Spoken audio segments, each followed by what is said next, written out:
পারমাণবিক যুদ্ধের দ্বারপ্রান্তে মধ্যপ্রাচ্য, একদিকে চলছে গোপন শান্তি আলোচনা আর অন্যদিকে ধোঁয়া আর বারুদের গন্ধে নরককুণ্ডে পরিণত হলো ইরানের কৌশলগত বন্দর আব্বাস। মার্কিন যুদ্ধ বিমানের আকস্মিক ও বিধ্বংসী হামলায় কেঁপে উঠেছে হরমুজ প্রণালীর বুক। যখন মনে করা হচ্ছিল হোয়াইট হাউসের ইশারায় ডোনাল্ড ট্রাম্প তেহরানের সাথে একটি ঐতিহাসিক যুদ্ধবিরতি চুক্তি সই করতে যাচ্ছেন, ঠিক তখনই খোদ ট্রাম্পের নির্দেশে শুরু হলো এই ভয়ঙ্কর বোমাবর্ষণ। পারস্য উপসাগরের বুকে ইরানি স্পিডবোট আর ক্ষেপণাস্ত্র ঘাঁটি ঘুরিয়ে দিয়ে আমেরিকায় স্পষ্ট বার্তা দিল, আলোচনা কেবলই মুখের কথা, মাঠের খেলায় শেষ কথা বলবে ওয়াশিংটনের বারুদ। 6 সপ্তাহের ভঙ্গুর শান্তি চুক্তি বাতাসে উড়িয়ে দিয়ে মধ্যপ্রাচ্যকে এক মহাপ্রলয়ের দিকে ঠেলে দিল এই মার্কিন হামলা।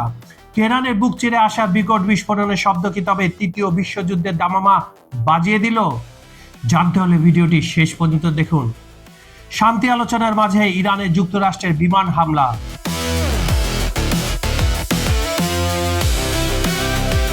6 সপ্তাহের বেশি সময় ধরে চলা ভঙ্গুর যুদ্ধবিরতির মধ্যে ইরানের দক্ষিণ অঞ্চলে নতুন করে বিমান হামলা চালিয়েছে মার্কিন সামরিক বাহিনী। ওয়াশিংটন ও তেহরানের মধ্যে যখন একটি সম্ভাব্য শান্তি চুক্তি নিয়ে পর্দার আড়ালে আলোচনা চলছে, ঠিক তখনই এই হামলার ঘটনা ঘটল।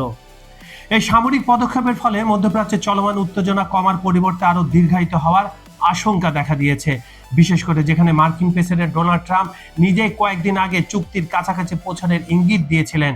সেখানে এই হামলা পুরো প্রক্রিয়াটাকে নতুন করে জটিলতার মুখে ঠেলে দিয়েছে।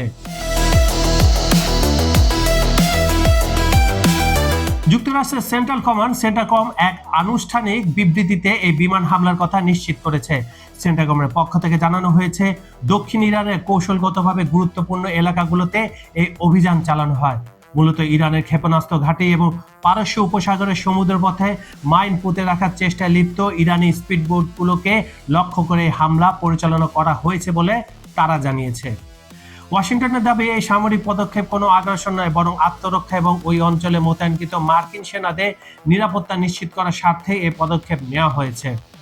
সেন্টাকমের মুখপাত্র ক্যাপ্টেন টিম হকিন্স সংবাদ মাধ্যমকে বলেন, মার্কিন বাহিনী চলমান যুদ্ধবিরতির নীতি বজায় রাখতে প্রতিশ্রুতিবদ্ধ এবং তারা সর্বোচ্চ সংযম প্রদর্শন করছে।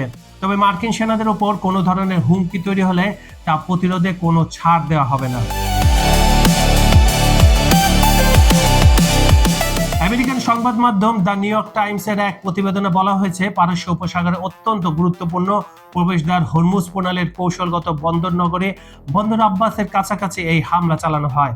ভৌগোলিক ও সামরিক দিক থেকে বন্দর আব্বাস ইরানের জন্য অত্যন্ত সংবেদনশীল, কারণ এই উপকূলীয় শহরটিতে দেশটির একটি অন্যতম বৃহৎ নৌঘাঁটি রয়েছে। এর আগে ইরানের রাষ্ট্রীয় গণমাধ্যমগুলো জানিয়েছিল, বন্দর আব্বাস ও এর আশপাশে এলাকায় বিকট বিস্ফোরণের শব্দ শোনা গেছে। স্থানীয় প্রশাসন তাৎক্ষণিকভাবে বিস্ফোরণের উৎস অনুসন্ধানে তদন্ত শুরু করে। তবে হামলার ধরন, ক্ষয়ক্ষতি কিংবা কোনো প্রাণহানির ঘটনা ঘটেছে কিনা সে বিষয়ে তেহরানের পক্ষ থেকে এখনো বিস্তারিত বা আনুষ্ঠানিক কোনো প্রতিক্রিয়া জানানো হয়নি। যুক্তরাষ্ট্র যখন এই হামলা চালায়, তার ঠিক আগেই ইরানের পররাষ্ট্র মন্ত্রণালয়ের মুখপাত্র ইসমাইল বাঘাই ওয়াশিংটনের সঙ্গে চলমান শান্তি আলোচনা নিয়ে কিছুটা ইতিবাচক ইঙ্গিত দিয়েছিলেন। তিনি সাংবাদিকদের জানিয়েছিলেন, দীর্ঘদিনের বৈরিতা ও সাম্প্রতিক যুদ্ধ অবস্থা অবসানের লক্ষ্যে দুই দেশের মধ্যস্থকারীদের মধ্যে চলমান সংলাপে কিছুটা অগ্রগতি হয়েছে। তবে একই সঙ্গে ইসমাইল বাঘাই সতর্ক বার্তা দিয়ে বলেন, অগ্রগতি হলো যুদ্ধ সম্পূর্ণ অবসানের লক্ষ্যে শীঘ্রই কোনো চূড়ান্ত চুক্তি সই হতে যাচ্ছে না।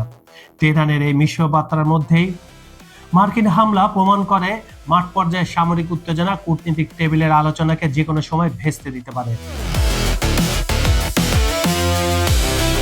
এই সংকটের আরেকটি বড় দিক হলো মার্কিন প্রেসিডেন্ট ডোনাল্ড ট্রাম্পের সাম্প্রতিক অবস্থান। গত সপ্তাহে ট্রাম্প হোয়াইট হাউস থেকে ইঙ্গিত দিয়েছিলেন, ওয়াশিংটন ও তেহরান একটি ঐতিহাসিক চুক্তির খুব কাছাকাছি পৌঁছে গেছে। তার এই বক্তব্যে আন্তর্জাতিক মহলে যুদ্ধ থামার এক ধরনের আশাবাদ তৈরি হয়েছিল, কিন্তু এর পরপরই মার্কিন প্রেসিডেন্ট নাটকীয়ভাবে তার সুর বদল করেন। বরাবরের মতো উনি তো মহাপল্টিবাজ, আবার তিনি পল্টি দেন। তিনি মার্কিন মধ্যস্থকারীদের এই চুক্তির বিষয়ে তাড়াহুড়া না করার এবং আরো শক্ত অবস্থান নেওয়ার নির্দেশ দেন। বিশ্লেষকদের মতে, ট্রাম্পের এই সুর বদলের পরপরই ইরানের নৌঘাঁটির কাছে মার্কিন হামলা এটি নির্দেশ করে যে যুক্তরাষ্ট্র আলোচনার টেবিলে তেহরানের উপর সর্বোচ্চ চাপ বজায় রাখতে চায়। চলমান এই যুদ্ধবিরতি গত 6 সপ্তাহ ধরে ওই অঞ্চলে বড় ধরনের সংঘাত ঠেকিয়ে রেখেছিল। তবে হরমুজ প্রণালীর মতো গুরুত্বপূর্ণ বৈশ্বিক জ্বালানি সরবরাহ রুটে এই নতুন হামলা সামগ্রিক পরিস্থিতিকে আবারও উত্তপ্ত করে তুলেছে।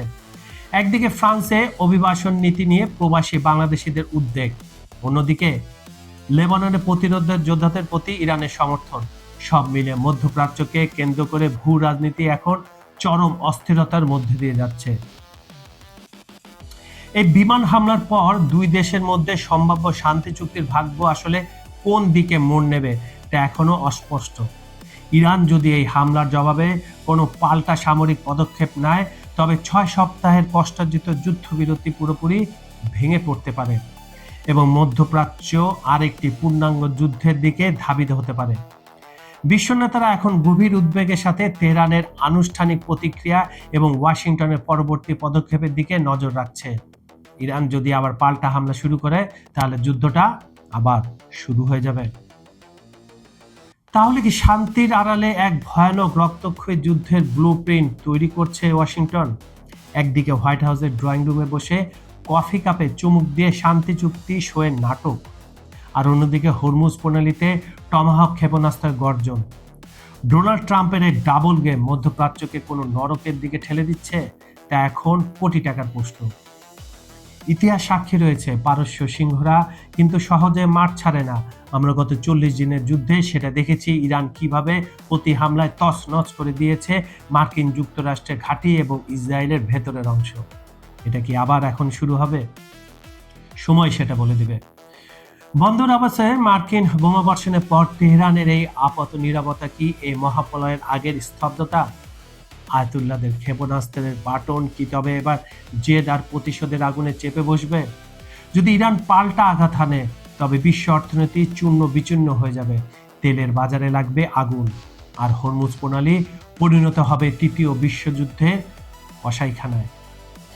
ডোনাল্ড ট্রাম্পের ম্যাক্সিমাম প্রেশার নীতি কি ইরানকে আলোচনা টেবিলে হাঁটু গেড়ে বসতে বাধ্য করবে, নাকি তেহরানের পরমাণু বোমার সাইলোর দরজা খুলে দেবে?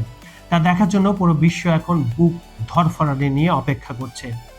মধ্যপ্রাচ্যের এই বারুদের স্তূপে মার্কিন যুক্তরাষ্ট্র যে দেশলাইয়ের কাঠি জেলে দিল, তার আগুন কিন্তু শেষ পর্যন্ত ওয়াশিংটনকেও পুড়িয়ে ছারখার করে দিতে পারে। বন্ধুরা, সাবস্ক্রাইব করুন চ্যানেলটি, কারণ আন্তর্জাতিক রাজনীতির এমন হট টপিকের আপডেট শুধু এখানেই পাবেন। বিজ্ঞাপন ও প্রমোশনের জন্য ডেসক্রিপশনে দেওয়া নাম্বারে যোগাযোগ করতে পারেন। খবর সংযোগের অনুষ্ঠানটি আপনারা পৃথিবীর কোন প্রান্ত থেকে দেখছেন কমেন্টে জানান। Bangladesh, Bharat, Pakistan, America, Europe, Ukraine, Brazil, Argentina, Africa, Saudi Arab, Kuwait, Dubai, মধ্যপ্রাচ্য, যেখান থেকে দেখুন না কেন, আমরা আপনার মতামত শুনতে চাই। আজ এই পর্যন্ত। আমি কাজল হায়দার বিদায় নিচ্ছি। দেখা হবে পরের ভিডিওতে নতুন কোনো ইস্যু নিয়ে। ভালো থাকুন, নিরাপদে থাকুন। আল্লাহ হাফেজ।